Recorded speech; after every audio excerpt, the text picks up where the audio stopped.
नमस्कार।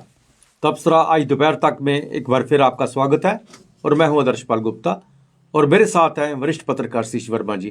शीश जी, सरकार बहुत दावे कर रही है अमन और शांति के, लेकिन जिस तरह से सुरक्षा बल हर रोज कोई ना कोई आतंकवादियों को गिरफ्तार कर रहे हैं, इससे की चुनौतियां और बढ़ रही हैं। और आज हिमाचल में जो अंतिम दिन है प्रचार का और 12 को वहां पे मतदान होगा। आंगनवाड़ी वर्कर्स पिछले 10 महीनों में बिल्कुल प्रदर्शन कर रहे हैं। अब उन्होंने कहा कि आंदोलन को हम तेजी लाएंगे आंदोलन में। सबसे पहले हम बात करते हैं आतंकवाद की। हमारे बहुत दावे किए जा रहे हैं, हर रोज़ हम कहते हैं इतने मिलिटेंट्स मारे गए हैं, इतने पकड़े गए हैं, इतने ये हैं, अमन चैन वापस आ रहा है। लेकिन हर दूसरे दिन यहाँ पे कश्मीर की बात छोड़ो, जम्मू में भी आतंकवादियों का कुछ ना कुछ नई दिशा नजर आ रही है। जैसे कश्मीर की बात करें तो वहाँ भी कल 6 व्यक्ति पकड़े गए, जैसे मनी लॉन्ड्रिंग और टेरर फंडिंग केस भी पड़ा। और जम्मू में कल नरवाल में 3 आतंकवादी पकड़े गए, उनसे बड़ा असला बरामद हुआ और उनके तार जो है वो ड्रोन के साथ जोड़े जा रहे हैं। मतलब ड्रोन भी एक बहुत बड़ी चुनौती बना हुआ है हमारे लिए, और ऊपर से सुरक्षा बल के लिए चुनौती बना हुआ है। उनके धावे जो हैं वो वहीं के धरे रह जाते हैं। बिल्कुल आपने ठीक कहा। देखिए, हालांकि पहले दिनों सूबे की सरकार हो, हमारे प्रदेश की या सेंटर की, उन्होंने ये बड़े दावे किए जी लाखों लोग टूरिज्म के आए और सब कुछ अमन शांति है, या इक्का दुक्का वारदात होते हैं। लेकिन जिस प्रकार सुरक्षा बल लगातार आतंकवादियों को निपटाने में लगे हैं, और कल जो उसमें कुपवाड़ा में पकड़े गए मनी लॉन्ड्रिंग और भर्ती में, उनसे भी काफ़ी असला मिला है। और ये जो जम्मू में सबसे बड़ी हैरत की बात है कि जम्मू जो शांति प्रिय हमारा जिला है, वहाँ भी नरवाल इलाके में, नरवाल में पहली पकड़ नहीं है, इससे पहले भी पकड़ हो चुकी हैं। आप ये समझिए कि इसका मतलब ये आसपास सिटी के आसपास जितने कहा जाए कि इलाके हैं, यहाँ कहीं ना कहीं स्लीपर सेलों की भरमार है। और ये जो पकड़े गए, हालांकि मूलतः कश्मीर के पकड़े जाते हैं, रहते यहाँ हैं लिमिटेड इलाके में, और उनके पास जो असला मिला AK-56 मिला, 3 राइफल, और उसके अलावा हैंड ग्रेनेड, तमाम चीज़ें। लिंक वही निकला है ड्रोन का। और ड्रोन को लेकर पिछले दिनों गृह मंत्रालय में गृह मंत्री की सदारत में जो बैठक हुई थी, उसमें ड्रोन को मुख्य मुद्दा माना गया था कि ये ही नार्को टेररिज्म का जरिया बना हुआ है और यही हथियारों का जरिया बना हुआ है।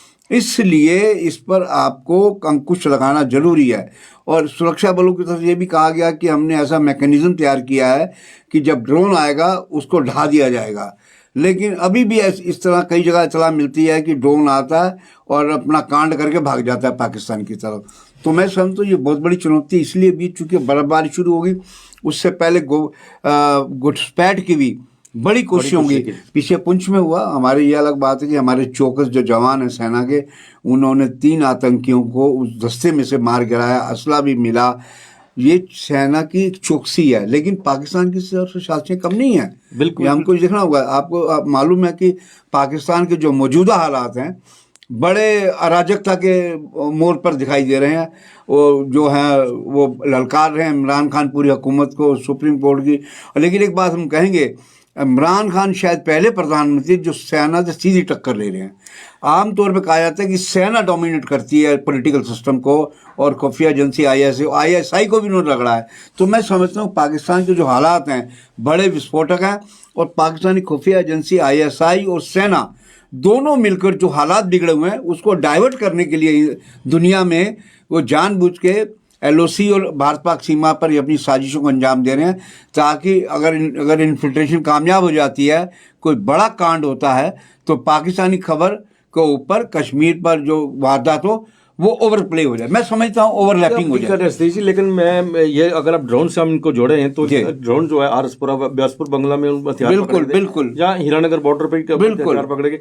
अब इनका नरवाल में जो ट्रक के जरिए कश्मीर जा रहे थे, बिल्कुल, अब कहाँ से वो उन्होंने ट्रक में बैठे हैं, ये देखने वाली है। ट्रक हर जगह पे, खासकर ट्रकों की, बिल्कुल, ट्रैफिक पुलिस तो करती है, बिल्कुल, जगह जगह पुलिस के भी नाके लगे। ट्रैफिक पुलिस और ठीक है, वो अपने ढंग से करती है और अपने ढंग से ट्रकों को छोड़ देती है।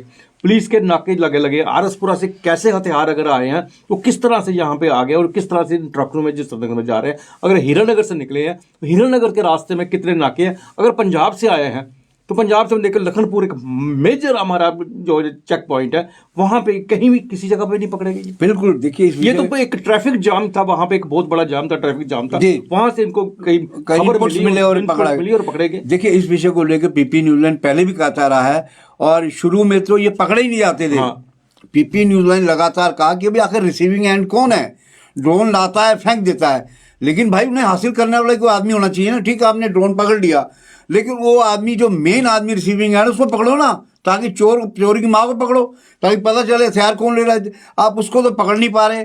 ड्रोन ठीक है, ड्रोन को भी पकड़ना जरूरी, वो भी जरूरी है। तो हम समझते हैं कि ये जो हथियार यही लोग थे जो रिसीविंग एंड से नरवाल तक पहुंचे। और आप ट्रकों की बात, आपको याद होगा कि बन टोल प्लाजा पर 2 बड़े एनकाउंटर हुए थे और वो दोनों इन्फिल्ट्रेशन हुई थी भारत पाक सीमा से और हथियार भी मुहैया कराए गए थे। तो मैं समझता हूँ सबसे ज़्यादा जो ज्वलंत स्थिति है हमारी सरहद पार को लेकर पाकिस्तान की साजिशों को, आजकल भारत पाक सीमा के 3 जिले हैं, कठुआ, सांबा और जम्मू। इन तीनों की जो सरहदें हैं भारत पाक सीमा से सटी हुई, वहाँ पर पाकिस्तान चूँकि प्लेन का इलाका है तो पाकिस्तान को अपनी साजिशों को अंजाम देने में सुविधा होती है। यहीं वो खुफिया टनलें निकालता है, यहीं से इन्फिल्ट्रेशन करता है, यहीं से ड्रोन भेजता है। एलओसी के पे भी ड्रोन कई बार भेजने की कोशिश करी, ड्रग्स उसने पकड़ी भी गई कश्मीर में और इधर पुंछ राजौरी में पकड़ी गई। तो हम समझते हैं कि सर्दियाँ आएंगी, बर्फबारी से पहले दबाव और बढ़ेगा। और ऐसी भी जानकारी है कि अफगानिस्तान से जो वहाँ से दुरंत आतंकी आए हुए हैं, वो पाकिस्तान फौज के साथ नए नए जो रंगरूट टेररिस्ट हैं उनको वो ट्रेनिंग दे रहे हैं, जो ट्रेनिंग कैंप एलओसी के पार बने हुए हैं। तो ये एक बड़ी चिंता का विषय है। हम समझते हैं जो जानकारी है विभिन्न सूत्रों से हमारे पास आ जाती है पीपी में, जाहिर है कि खुफिया एजेंसी और सिक्योरिटी एजेंसी के पास भी होंगी और वो इस मामले में लाजमी तौर पर कोई ना कोई कदम उठाने की कोशिश कर रहे हैं। एक बहुत बड़ी समस्या ये है कि श्रीनगर से ट्रक आते हैं, उनमें ड्रग्स आ रही है। बिल्कुल, जम्मू से श्रीनगर ट्रक जाते हैं, हथियार जा रहे हैं। बिल्कुल, ट्रक्स का कितनी जगह पे चेक होता है, कितनी जगह पे चेक बिल्कुल होता है। और फिर क्या बात है कि इतने रास्ते से वो यहाँ तक आ जाती है। देखिए एक पिछले हमें याद है कि जब ये चक्काना बाग जो उन्होंने वहाँ बनाया था पाकिस्तान की, जो वो बार्टर सिस्टम से क्रॉस एलओसी ट्रेड था, वहाँ पर लंबे अरसे तक मांग उठती रही कि फुल बॉडी स्कैनर दीजिए। चूंकि आप पेटियां बड़ी हैं, सब पेटियों को खोलने में घंटों लगेंगे और ट्रैफिक जाम हो जाएगा। बिल्कुल। अगर फुल बॉडी स्कैनर होगा, पूरा ट्रक क्रॉस करेगा तो पूरा आ जाएगा कि कहाँ कौन सी चीज़ रखी है, कौन चीज़ छुपा रखी है। वो अभी तक गवर्नमेंट की ओर से बयान खूब आए कि पैसे मंजूर कर दिए गए, कर रहे हैं, हो गया, ऑर्डर हो गया, लेकिन हमें नहीं लगता कि कहीं ये जम्मू श्रीनगर हाईवे है या चक्काना बाग, वो तो खैर बंद है क्रॉस एलओसी ट्रेड। कम से कम आप फुल बॉडी ट्रक लखनपुर पे लगवाइए या जहाँ जहाँ टोल प्लाजा हैं उनके पास लगाइए, वो वहीं पकड़े जाएं। जी जी, लंबी आपको कवायद ही नहीं करनी पड़े।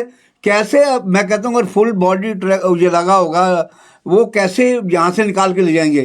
तो हम समझते हैं सरकार की ओर से भी कुछ इंतजाम इस प्रकार करने होंगे जिसकी सुरक्षा एजेंसी अपने स्तर पर मांग करती रही है।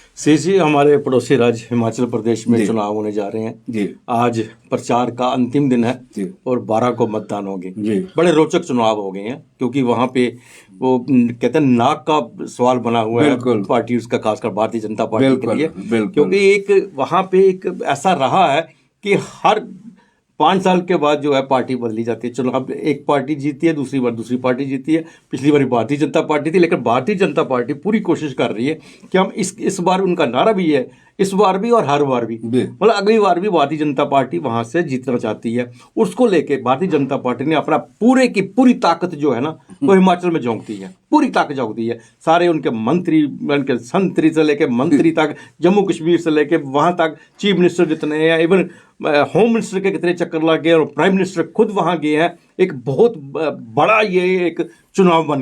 नहीं, बिल्कुल आप ठीक कह रहे हैं। देखिए ना, प्रधानमंत्री यहाँ तक कहा कि ये बात क्यों कही जाती है, एक बार बीजेपी एक बार कांग्रेस, कंटिन्यू करिए, निरंतरता बनी रहती काम को लेकर। लेकिन वहाँ के लोग का जो सेब उत्पादक है, सबसे बड़ी पीड़ा समझिए, वहाँ पर ओल्ड पेंशन का समस्या है, जो बड़ी समस्या है, युवा ग्रस्त हैं और किसान ग्रस्त हैं।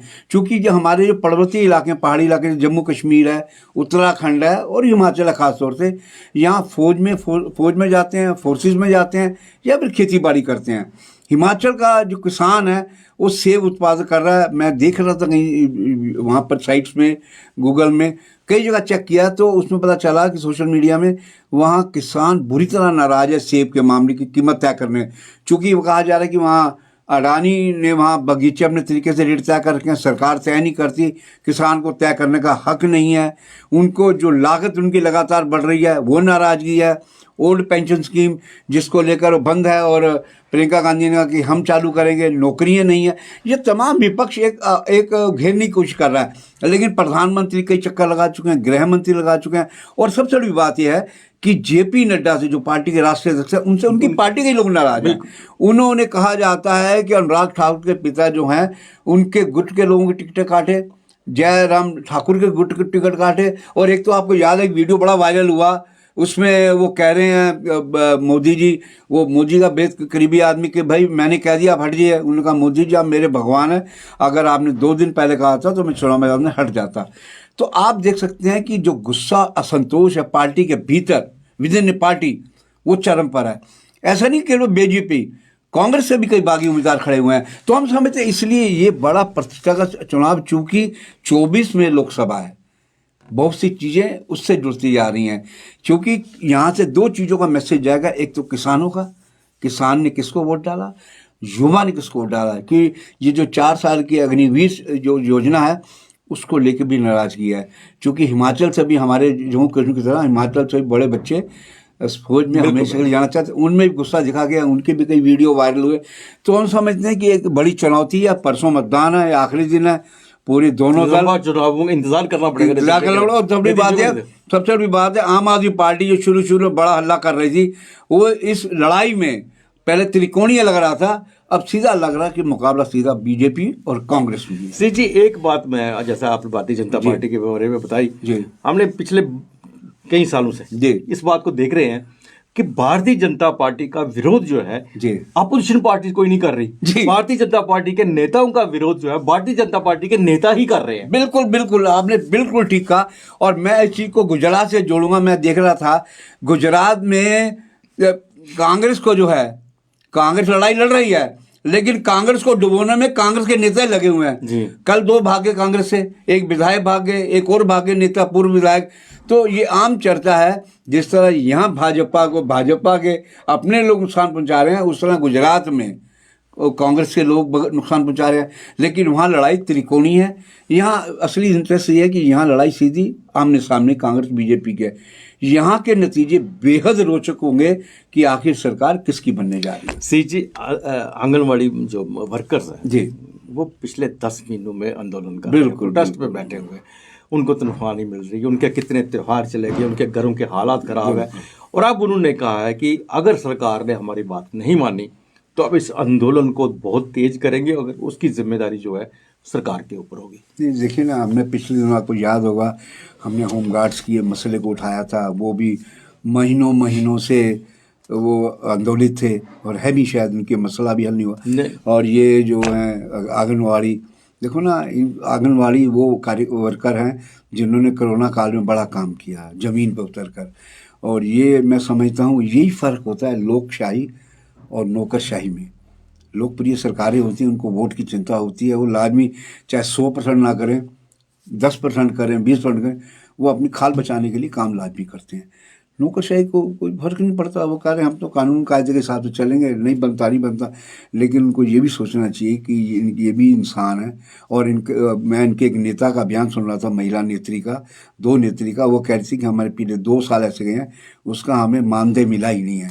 एक तो वो पेंडिंग 2 साल का मानदेय, और ये जो 2 साल बहुत बड़ा पीरियड, और ये जो जनवरी से लेकर अब तक का मानदेय है हमें दिया जाए, नहीं हम आने वाले दिनों में इसको और शुरू करेंगे। ये सरकार को समझना चाहिए।